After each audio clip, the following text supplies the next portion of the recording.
Sophia Carter thought she'd seen every type of difficult patient during her 5 years at St. Catherine's Medical Center, but nothing prepared her for Alexander Stone, the 32-year-old tech billionaire who treated the hospital staff like his personal servants. What started as professional indifference would escalate into a confrontation that exposed ugly family secrets, challenged generations of prejudice, and ultimately led to a moment so shocking that it left the entire hospital speechless. Alexander Stone arrived at St. Catherine's Medical Center in a convoy of black SUVs that blocked the hospital's main entrance for 20 minutes.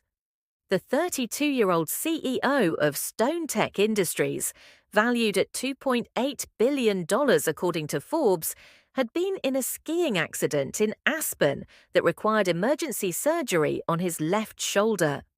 Rather than stay at a private facility, his team had insisted on St. Catherine's due to their renowned orthopedic department. "I need the presidential suite prepared immediately," announced his assistant, Marcus Webb, to the flustered hospital administrator. "Mr. Stone requires absolute privacy, gourmet meals, and only your most experienced staff." The presidential suite at St. Catherine's was typically reserved for foreign dignitaries and celebrities. It featured marble floors, a private dining area, and panoramic city views. But even these luxurious accommodations seemed inadequate for Alexander Stone's standards. "The room temperature needs to be exactly 68 degrees, he informed the first nurse who entered his room. "I want bottled water from France, not that local garbage, and I'll need my phone calls returned within 5 minutes, not whenever you people feel like it." Nurse Jennifer Walsh, a veteran with 15 years of experience, found herself practically running to meet his demands. "Yes, Mr. Stone, right away, Mr. Stone." She had dealt with demanding patients before, but never someone who spoke to medical staff as if they were hotel concierges. By the end of the first day, Alexander had gone through 3 different nurses. One had been dismissed for walking too loudly. Another had been replaced for not understanding the importance of his business calls. The third had simply requested a transfer rather than endure another shift with him. That's when Sophia Carter was assigned to his case. Sophia Carter had worked her way through nursing school while raising her younger brother after their parents died in a car accident. She'd seen genuine hardship, real struggle, and had learned early that money didn't automatically earn respect. At 28, she was considered one of the finest nurses at St. Catherine's, known for her expertise in post-surgical care and her ability to handle difficult situations with grace. When she walked into Alexander's room at 7 a.m. for his morning medication, she carried herself with quiet confidence. Her scrubs were perfectly pressed, her natural hair styled in a neat crown of braids, and her dark eyes held an intelligence that couldn't be dismissed. "Good morning, Mr. Stone," she said in a pleasant but professional tone. "I'm Sophia Carter, and I'll be your nurse today. How are you feeling?" Alexander looked up from his phone, ready to deliver his usual list of demands, but paused when he saw her. Sophia was strikingly beautiful, but it wasn't just her appearance that caught his attention, it was her demeanor. She stood straight, made direct eye contact, and waited for his response without the anxious energy he'd grown accustomed to from the hospital staff. "I need my breakfast in exactly 10 minutes, he said, testing her, "and I want someone to call my office and tell them I'll be available for the Tokyo conference call at 2 p.m. Sophia consulted her tablet and shook her head slightly. "Mr. Stone, breakfast service begins at 8 a.m. and it's currently 7:15. Your medication schedule requires that you take these pills with food, so we'll coordinate accordingly. As for your phone calls, you'll need to make those arrangements yourself or have your assistant handle them. My responsibility is your medical care." Alexander blinked, unused to being told no in such a matter-of-fact manner. "Excuse me? Do you know who I am?" "Yes, sir. You're a patient recovering from shoulder surgery. That's all that matters in this context." Sophia prepared his morning medications with efficient movements. "These pills will help with inflammation and pain. You'll need to take them every 8 hours with food." "I want a different nurse," Alexander said, his voice taking on the edge he used in boardroom confrontations. "Someone who understands the value of exceptional service." "That's your choice, Mr. Stone," Sophia replied calmly. "But whoever replaces me will give you the same information about your medication schedule and hospital policies." She left his room with professional courtesy, but Alexander noticed she didn't seem flustered or upset by his dismissal. If anything, she appeared relieved. 3 days later, Alexander was still in the hospital despite his demands to be released early. His surgeon, Dr. Patricia Martinez, had insisted he remain for observation due to some minor complications with his recovery. Alexander had gone through 2 more nurses and was growing increasingly frustrated with what he perceived as incompetent service. That's when Margaret Stone arrived. At 58, Margaret Stone was everything old money and new wealth could create. Perfectly coiffed silver hair, designer clothes that cost more than most people's monthly salary, and an air of entitlement that had been cultivated over decades of privilege. She swept into the hospital like a royal inspection, her heels clicking against the marble floors of the presidential suite. "Alexander, darling," she said, air-kissing her son without actually making contact. "This place is absolutely primitive. Why aren't you at Johns Hopkins or Mayo? Surely we can arrange a transfer." "The orthopedic team here is supposed to be excellent," Alexander replied wearily. "But the service is abysmal. I can't get anyone to follow simple instructions." Margaret's lips pursed. "Well, we'll see about that." It was unfortunate timing that brought Sophia into Alexander's room during his mother's visit. She entered to administer his afternoon medications, chart in hand, professional smile in place. "Good afternoon, Mr. Stone," Sophia said. "Time for your medication." Margaret Stone's eyes narrowed as she took in Sophia's appearance. The older woman's gaze moved from Sophia's braided hair to her dark skin, and her expression hardened in a way that made the room's temperature seem to drop. "Excuse me," Margaret said, her voice sharp. "Are you qualified to be handling my son's medical care?" Sophia paused in her preparation of Alexander's pills. "Yes, ma'am. I'm a registered nurse with 5 years of experience in post-surgical care." "I see." Margaret's tone dripped with condescension. "And what exactly is your background?" The question hung in the air, heavy with implication. Sophia's hands stilled for just a moment before she continued preparing the medication. "I graduated magna cum laude from the University of Pennsylvania's nursing program," Sophia replied evenly. "I specialize in orthopedic recovery and pain management." Margaret turned to her son. "Alexander, surely there's someone more appropriate who could handle your care, someone with more experience, more suitable." The words weren't explicitly racist, but everyone in the room understood their meaning. Sophia felt heat rise in her cheeks, but her voice remained steady. "Mr. Stone, here are your medications," she said, placing the pills and a glass of water on his bedside table. "Dr. Martinez will be by this afternoon to check your progress." She turned to leave, but Margaret's voice stopped her. "Just a moment," the older woman said. "I think there's been a misunderstanding about the level of care we expect. Perhaps you'd be better suited to other duties. Cleaning, perhaps, or food service. I'm sure there are areas where you'd be more comfortable." The room fell silent. Alexander watched as something shifted in Sophia's expression. Not anger, exactly, but a kind of weary disappointment that suggested she'd heard variations of this speech before. "Mrs. Stone," Sophia said quietly, "I'm fully qualified to care for your son, but if you'd prefer another nurse, that can certainly be arranged." She left the room with dignity intact, but Alexander noticed her shoulders were set differently, straighter, but also more defensive. After Sophia left, Margaret turned to her son with satisfaction. "Really, Alexander, you need to be more selective about who you allow to handle your care. That girl was clearly in over her head." But Alexander wasn't listening. He was thinking about the past 3 days, about how Sophia had been the only staff member who hadn't treated him like royalty, and how that had somehow made him feel more human than he had in years.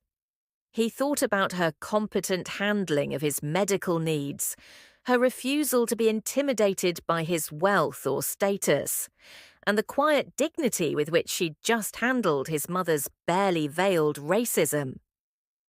"Mother," he said slowly, "what exactly did you just say to her?" Margaret waved a dismissive hand. "I simply suggested that she might be better suited to other work. Really, darling, you can't be too careful about these things. People like that. They're not like us." "People like what?" "You know what I mean, Alexander. It's not about being unkind. It's about maintaining certain standards. Your father and I didn't build our reputation by settling for mediocrity." Alexander felt something cold settle in his stomach. He'd always known his parents held certain views, but he'd chosen to ignore them, to focus on business and success, rather than confront uncomfortable family dynamics. But seeing those views directed at Sophia, a woman who had shown him nothing but professional competence and personal integrity, made them impossible to overlook. "Get out," he said quietly. "I'm sorry." "I said get out." Alexander's voice was growing stronger. "Leave, now." Margaret Stone had never been spoken to this way by her son. "Alexander Stone, I am your mother. I will not be dismissed like some common—" "Like some common what, mother?" Alexander's eyes blazed. "Like Sophia, who has taken better care of me in 3 days than you have in 3 years." "Don't be ridiculous. That girl is nothing like family." "You're right. She's shown me more respect and genuine care than my own family has in years." Alexander reached for his phone. "Marcus, I need you to arrange something for me, today." The next morning, Sophia arrived at the hospital to find an unusual scene unfolding in the main lobby. A small crowd had gathered, and she could hear raised voices coming from the direction of the presidential suite wing. When she reached Alexander's floor, she found the hallway buzzing with activity. Nurse Jennifer Walsh grabbed her arm. "Sophia, you're not going to believe this. Mr. Stone called his mother back to the hospital this morning. They've been shouting at each other for an hour." Through the partially open door of Alexander's room, Sophia could hear Margaret Stone's indignant voice. "This is absolutely ridiculous, Alexander. I will not be humiliated by—" "You will do exactly what I've asked, Mother, or you will leave and not come back." Alexander's voice was steel. "The choice is yours." Sophia hesitated in the hallway, unsure whether she should enter the room or wait for the confrontation to end. The decision was made for her when Alexander's voice called out, "Sophia, could you come in here, please?" She entered the room to find Alexander standing beside his bed, still in his hospital gown, but somehow radiating more authority than he had in his expensive suits. His mother sat in the visitor's chair, her face flushed with anger and what might have been shame. "Sophia," Alexander said, his voice formal but sincere, "my mother has something she needs to say to you." Margaret Stone's mouth was a tight line. "Alexander, this is completely unnecessary." "Mother!" The word carried a weight of finality.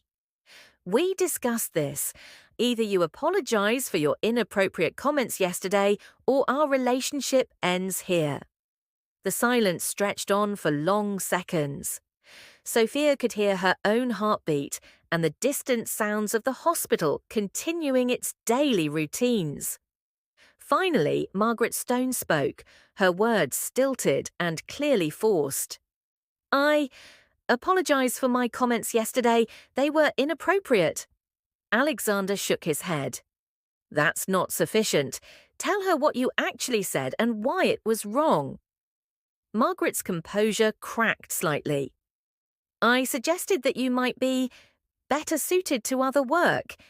It was wrong because your qualifications and competence have nothing to do with your appearance or background. And, Alexander prompted, and I was operating from prejudices that have no place in civilized society. The words seemed to pain Margaret physically. I'm sorry. Sophia stood quietly through this exchange, unsure how to respond.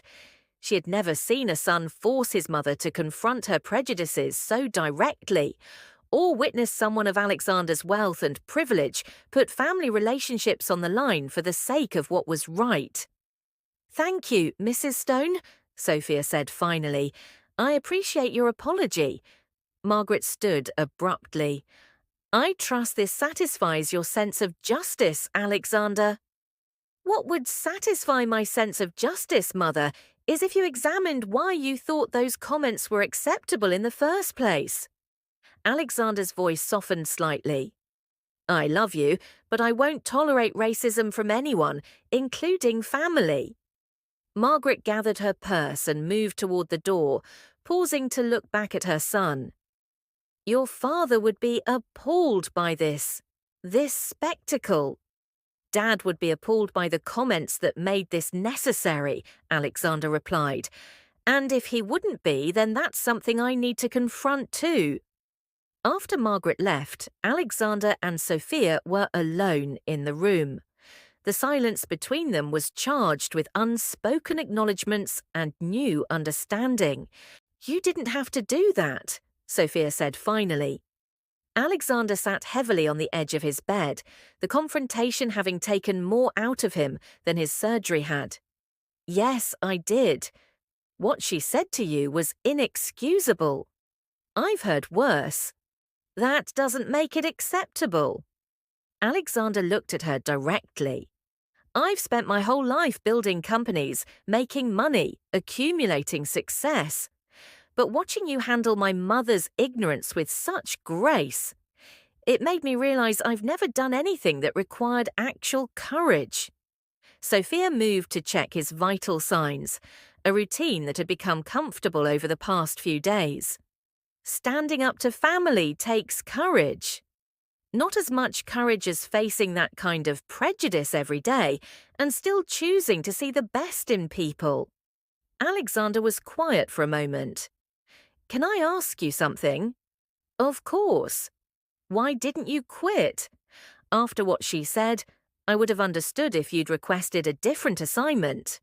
Sophia finished recording his blood pressure and heart rate before answering. Because that's what she wanted, and because my job is to provide the best possible care to my patients, regardless of their family dynamics or personal failings. Even when the patient is an arrogant billionaire who treated you like service staff for 3 days. Sophia's professional mask slipped, and Alexander caught a glimpse of humor in her eyes.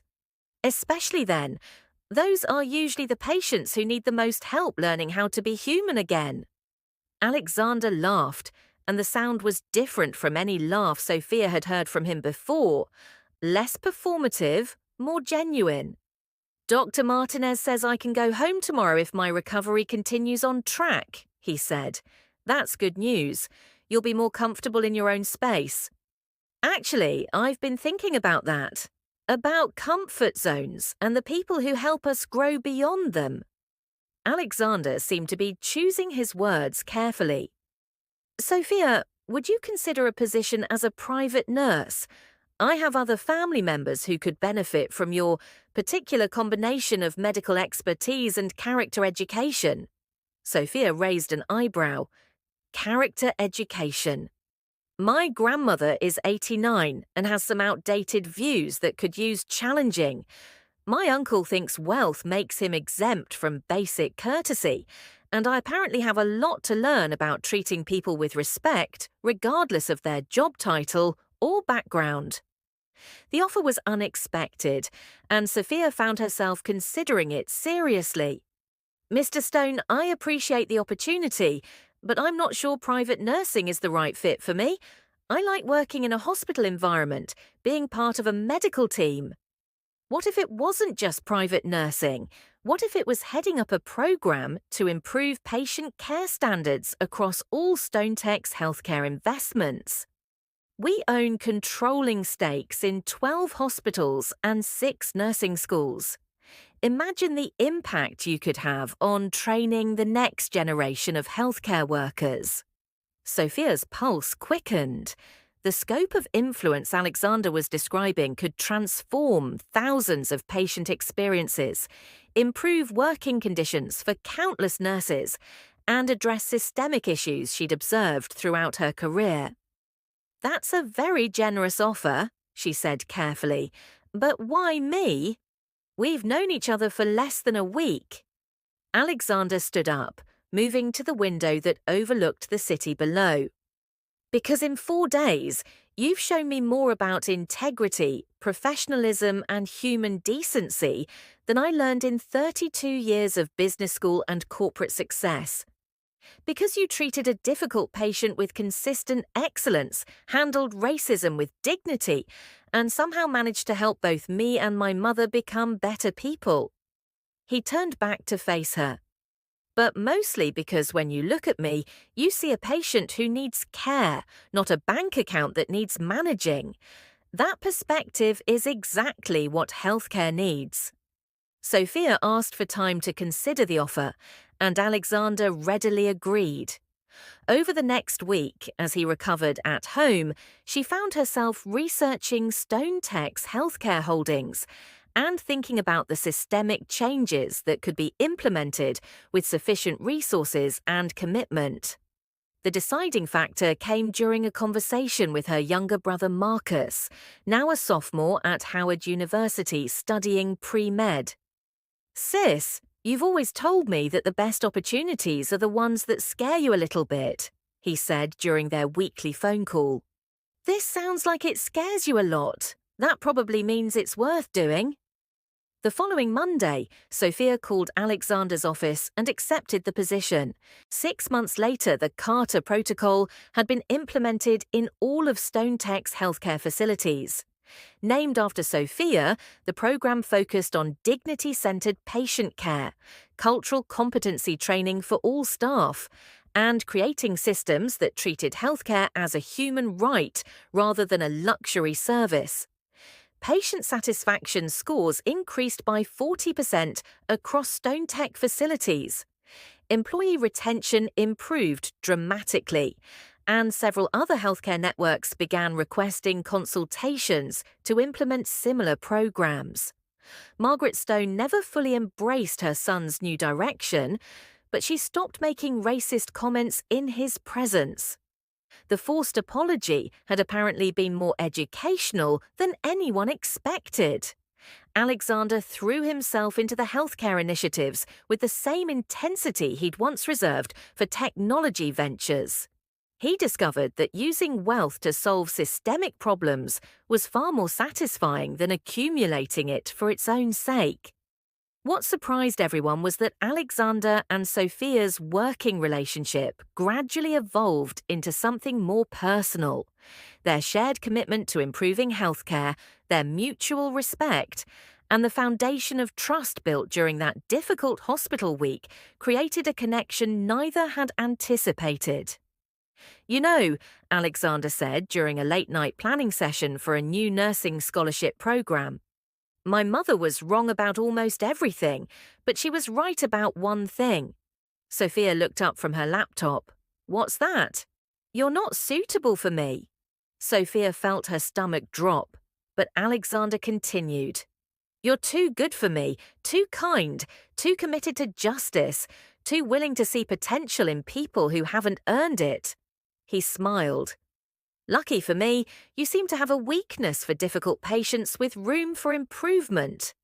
3 years later, Alexander Stone and Sophia Carter were married in a small ceremony at the hospital chapel where they'd first met. Margaret Stone attended and even managed to compliment the bride's dress without any backhanded comments. The wedding photo showed a transformed man who had learned that true wealth came from using privilege to lift others up, and a woman who had discovered that sometimes the most difficult patients become the most grateful partners. Today, the Carter Institute for Healthcare Excellence operates in 14 states, training healthcare workers in dignity-centered patient care.